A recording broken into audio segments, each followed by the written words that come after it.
पखार के देवी माई लग दियरी हम बार के ए सब सुना तारू हो आवतानी हम पौआ पखार के देवी माई लग दियरी हम बार के संगे चुनरी चढ़ैले माई के भोग लगैले संगे चुनरी चढ़ैले माई के भोग लगैले लेके फल फूल केला सखी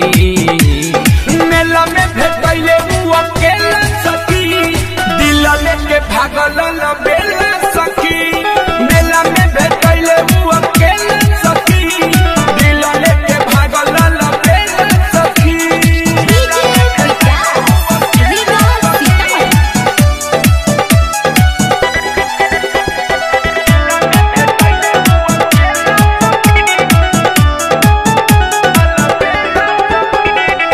भौजी से कहियो ना मेला के बात बा हो गइल प्यार हमके ऐसन बुझात बा माई के कृपा से भइल मुलाकात बा लागत शुभ आज सप्तमी के रात बा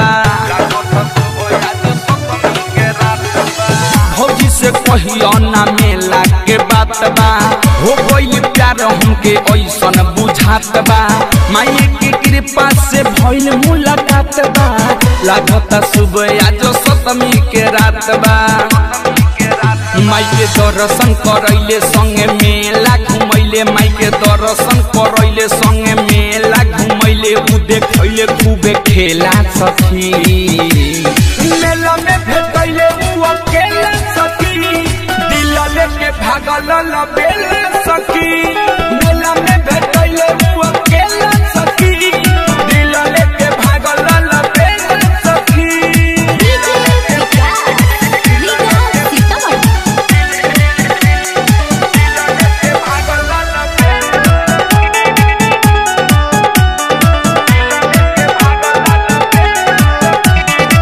दिल्ली के बतिया हम तो हसे बतैनी खोजत खोजत सखी हम हार गईनी मिलेला फेरू भइल बा बेचैनी ऐसन भर बड़ी भाग से हम पैनी ए सब सुन तारू हो दिल्ली के बतिया हम तो हसे बतैनी खोजत खोजत सखी हम हार गईनी मिलेला फेरू भइल बा बेचैनी ऐसन भर बड़ी भाग से हम पैनी हमसे करे खातिर भेंट कहीं करत होई वेट हमसे करे खातिर भेंट कहीं करत होई वेट अजय चंदेश्वर मिलेला सखी मेला में भेटैले उ अकेला सखी दिल लेके भागल न बेला सखी मेला में भेटैले उ अकेला सखी दिल लेके भागल न बेला सखी आवतानी हम पौआ पखार के देवी माई लग दियरी हम बार के संगे चुनरी चढ़ैले माई के भोग लगैले संगे चुनरी चढ़ैले माई के भोग लगैले लेके फल फूल केला सखी।